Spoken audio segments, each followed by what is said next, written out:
Hello दोस्तों, दृष्टि PCS YouTube channel में एक बार फिर से आपका स्वागत है। मैं हूं गीतांजलि शुक्ला।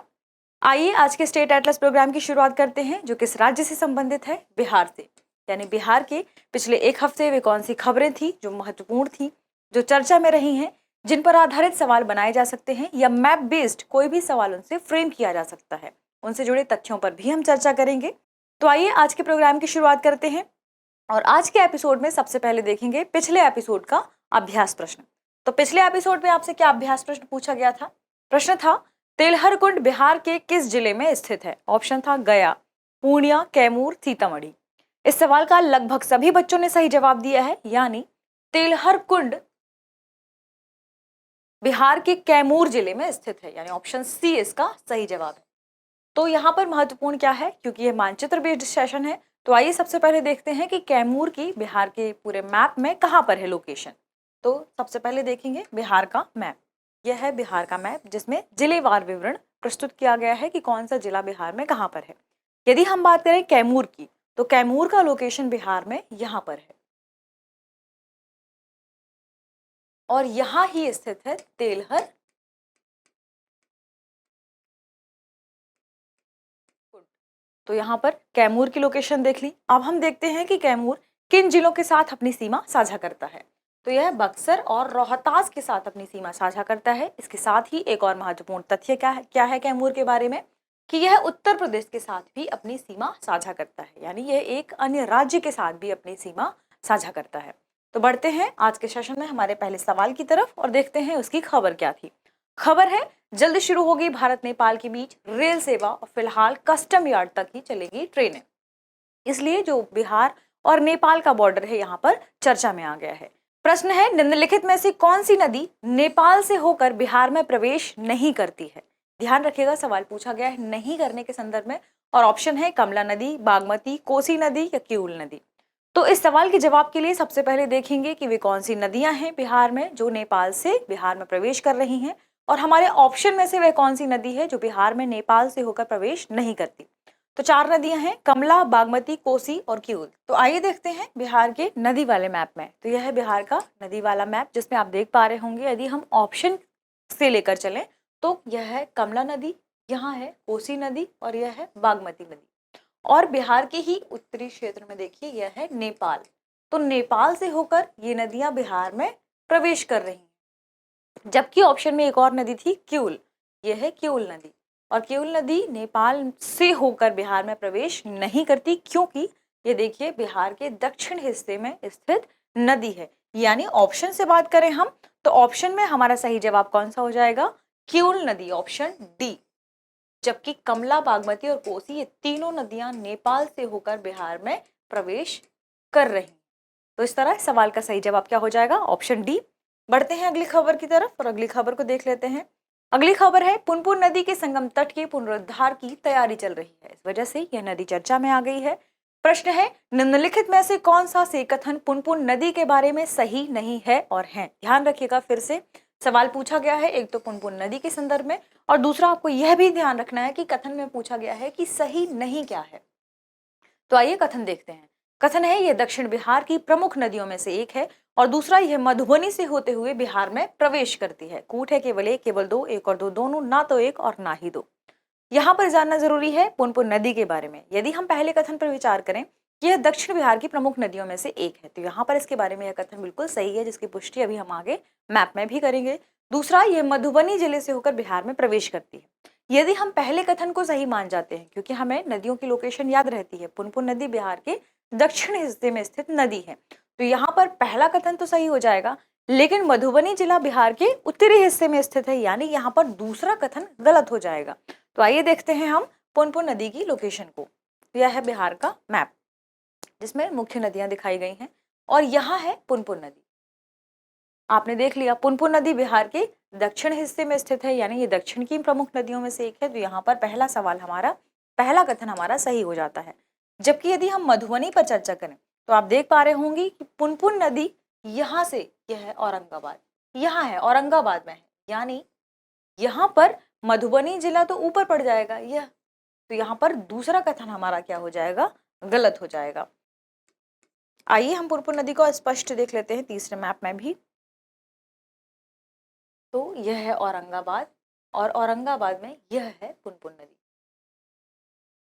तो इस तरह यदि हम कथनों पर चर्चा करें कि कौन सा कथन सही है और सही जवाब क्या है, तो इसमें पहला कथन सही है क्योंकि ये दक्षिण बिहार की नदी है। और यदि बात करें दूसरे कथन की तो यह गलत है। तो यहाँ पर पूछा गया है कौन सा कथन सही नहीं है, दूसरा कथन सही नहीं है, यानी केवल 2 इसका सही जवाब होगा। बढ़ते हैं अगली खबर की तरफ और अगली खबर देख लेते हैं। अगली खबर है बिहार सरकार भूमि से जुड़े अपर समाहर्ताओं के कार्यों के आधार पर रैंकिंग करेगी। तो बिहार सरकार अब एक नई रैंकिंग को जारी करने वाली है, इसलिए यह सवाल बिहार के संदर्भ में महत्वपूर्ण है। प्रश्न है बांका जिला बिहार के किस प्रमंडल के अंतर्गत आता है? ऑप्शन है मुंगेर, मगध, सारण, भागलपुर। सवाल पूछा गया है बांका जिला के संदर्भ में। तो आइए देखते हैं कि बांका जिला की लोकेशन बिहार के मैप में कहाँ पर है, फिर आप इससे बता पाएंगे कि यह किस प्रमंडल के अंतर्गत आता है। देखेंगे बिहार के मैप में बांका को। यदि हम बांका की लोकेशन देखें तो यह है बांका। और बांका आपने देखा कि बिहार में कहां पर है, इसके लिए हम देखेंगे प्रमंडल वाले मैप को, जहां यह है बांका। और यह किस प्रमंडल के अंतर्गत आ रहा है, देख पा रहे होंगे भागलपुर, यानी बांका भागलपुर प्रमंडल के अंतर्गत आता है। और इसमें कितने जिले शामिल हैं? 2, एक भागलपुर और दूसरा बांका। और यह कौन सा प्रमंडल है? भागलपुर प्रमंडल।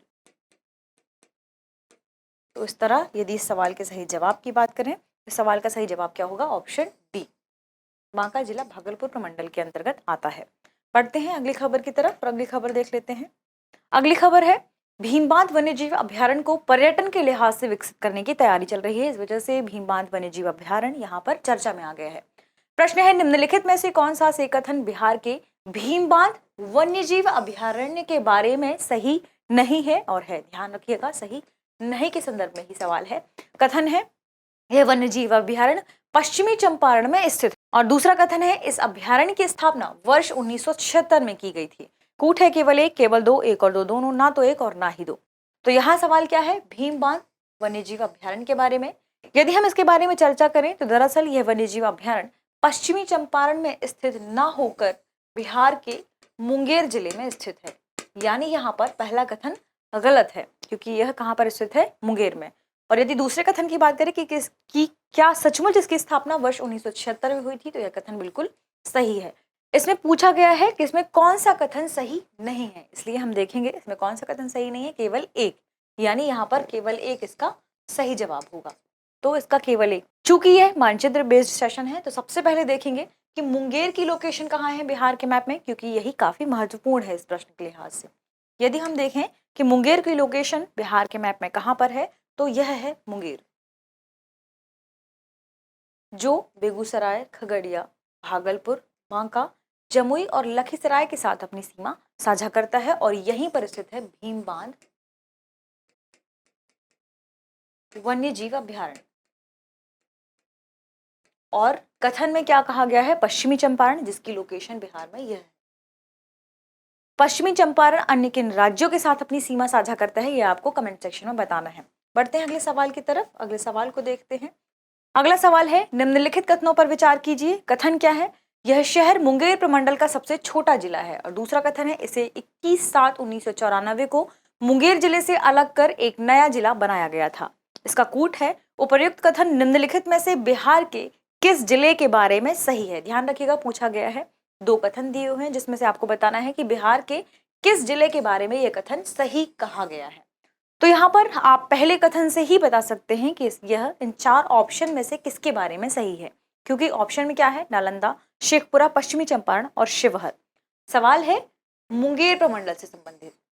तो यदि आपको पता है कि मुंगेर प्रमंडल में कितने जिले हैं, जिसकी चर्चा हम लगभग सभी सेशन में करते ही हैं कि किस प्रमंडल में कितने जिले हैं, कौन से प्रमंडल का कौन सा जिला सबसे छोटा है, यदि आपको पता है कि कौन से प्रमंडल में कितने जिले हैं और कितने जिले, उन जिलों में से कौन सा जिला छोटा है, तो आप इसका आंसर बता सकते हैं। चूंकि पूछा क्या गया है? मुंगेर प्रमंडल का सबसे छोटा जिला, तो हम सभी को पता है कि मुंगेर प्रमंडल में सबसे छोटा जिला शेखपुरा है। तो पहले कथन के आधार पर ही आप इस सवाल को सॉल्व कर सकते हैं। यहाँ इसके बारे में दूसरा कथन भी बिल्कुल सही है कि इसे वर्ष 1994 में किससे, मुंगेर से अलग करके नया जिला बनाया गया था। तो यहां पर सही जवाब क्या हो जाएगा? Option B, Sheikhpura.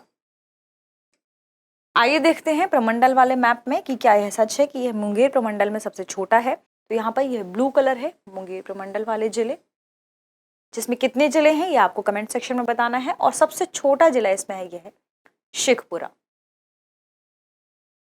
तो ये दोनों कथन किसके बारे में कहे गए हैं? शेखपुरा के बारे में, यानी ऑप्शन बी इसका सही जवाब है। इसके साथ ही अब देख लेते हैं कि शेखपुरा अन्य किन जिलों के साथ अपनी सीमा साझा करता है। तो यह है शेखपुरा की लोकेशन, और यह नालंदा, देखिए लखीसराय, जमुई और नवादा के साथ अपनी सीमा साझा करता है। बढ़ते हैं अगली खबर की तरफ।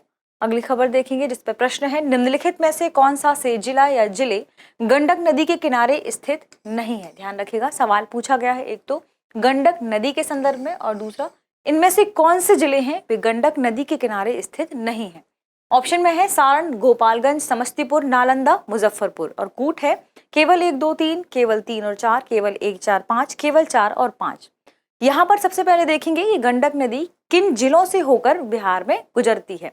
इसके साथ फिर आप बता पाएंगे कि इनमें से ऑप्शन में से वे कौन से जिले हैं जो गंडक नदी से या तो लगे हुए नहीं हैं, या ये जिले गंडक नदी के तट में स्थित नहीं हैं। तो आइए देखते हैं गंडक नदी की लोकेशन।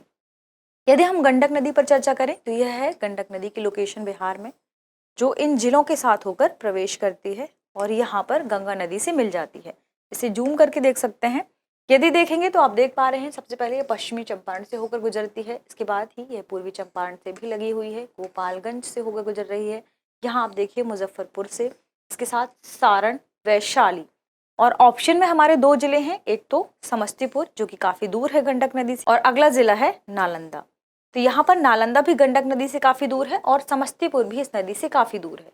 यानी हम अपने ऑप्शन में से चर्चा करें तो ऑप्शन में वे कौन से जिले हैं जो गंडक नदी से दूर स्थित हैं? तो इसमें समस्तीपुर है और नालंदा, जबकि गोपालगंज, सारण और मुजफ्फरपुर ये तीनों इस नदी के तट के आसपास स्थित है। यानी 3 और 4 जहां भी होगा वह ऑप्शन हमारा सही होगा, जहां ऑप्शन बी इसका सही जवाब है, क्योंकि समस्तीपुर और नालंदा वे स्थान हैं जहां से गंडक नदी होकर प्रवेश नहीं करती, या ये स्थान गंडक नदी के तट पर स्थित नहीं है। बढ़ते हैं अगले सवाल की तरफ और अगले सवाल को देख लेते हैं। अगला सवाल है, निम्नलिखित में से कौन सा से युग्म सुमेलित है या है, जिसमें आपको एक स्थान पर इससे जुड़े हुए स्थान दिए हुए हैं और इससे संबंधित जिले दिए हुए हैं। यदि हम स्थान पर चर्चा करें तो स्थान में है जलालगढ़ का किला, गोगाबिल झील, रानीगंज वृक्ष वाटिका, कुशेश्वर स्थान पक्षी अभ्यारण्य, और उनके सामने आपको स्थान दिए हुए हैं। यदि हम इन चारों पर चर्चा करें तो आप सभी को पता है कि गोगाबिल झील कहाँ पर स्थित है? कटिहार में। इसके अलावा जलालगढ़ का किला कहाँ पर स्थित है? पूर्णिया में। रानीगंज वृक्ष वाटिका स्थित है अररिया में। वहीं कुशेश्वर स्थान झील जो कि काफी चर्चा में भी बना रहता है, यह स्थित है दरभंगा में। यानी यहाँ पर चारों ही सुमेलन अपने स्थान या जिले के स्थान के आधार पर सही है। तो जब चारों सुमेलन इसके सही हैं तो इसका सही जवाब क्या हो जाएगा? ऑप्शन डी, उपरोक्त सभी। अब यहाँ पर महत्वपूर्ण क्या है, ये चारों जिले बिहार के मैप में कहाँ पर हैं और इनकी लोकेशन दरअसल कहाँ है। यहाँ पर चर्चा में है पूर्णिया, कटिहार, अररिया और दरभंगा। तो आइए मैप में देखते हैं चारों को। यह है बिहार का मैप। इसमें चर्चा क्या की गई है? पूर्णिया के बारे में। तो यह है पूर्णिया, कटिहार, अररिया और दरभंगा। अब यहाँ पर यह भी महत्वपूर्ण है कि ये अन्य किन जिलों के साथ अपनी सीमा साझा करते हैं। अररिया की बात करें तो यह सुपौल, मधेपुरा, पूर्णिया और किशनगंज के साथ अपनी सीमा साझा करता है। इसके साथ ही यदि हम पूर्णिया की बात करें तो यह अररिया, किशनगंज, कटिहार, मधेपुरा और भागलपुर के साथ अपनी सीमा साझा करता है। वहीं कटिहार की बात करें तो कटिहार पूर्णिया और भागलपुर के साथ अपनी सीमा साझा करता है। यहाँ पर चौथा स्थान कौन सा था? दरभंगा। और दरभंगा किसके साथ अपनी सीमा साझा करता है? तो यह सीतामढ़ी, मधुबनी, सहरसा, खगड़िया, समस्तीपुर और मुजफ्फरपुर के साथ अपनी सीमा साझा करता है। तो ये चारों जिले स्थान महत्वपूर्ण हैं और इनके साथ ये जो सुमेलन है आप इसका स्क्रीनशॉट लेके याद कर सकते हैं। बढ़ते हैं अगले सवाल की तरफ और अगले सवाल को देख लेते हैं। अगला सवाल आपके लिए अभ्यास प्रश्न के रूप में है, यानी इसका जवाब आपको कमेंट सेक्शन में देना है। सवाल क्या है? ककोलत जलप्रपात बिहार के किस जिले में स्थित है? ऑप्शन है कैमूर, नवादा, नालंदा, औरंगाबाद। चूंकि यह जलप्रपात काफी महत्वपूर्ण है, कई बार यह सवालों में बना रहता है, इसलिए यह सवाल फ्रेम किया गया है। तो इसका जवाब आपको कमेंट सेक्शन में देना है कि ककोलत जलप्रपात बिहार के किस जिले में स्थित है। इसके साथ ही मिलते हैं कुछ नए सवालों के साथ नए प्रश्न के साथ और नए मैप के साथ। तब तक पढ़ते रहिए, रिवीजन करते रहिए। शुक्रिया।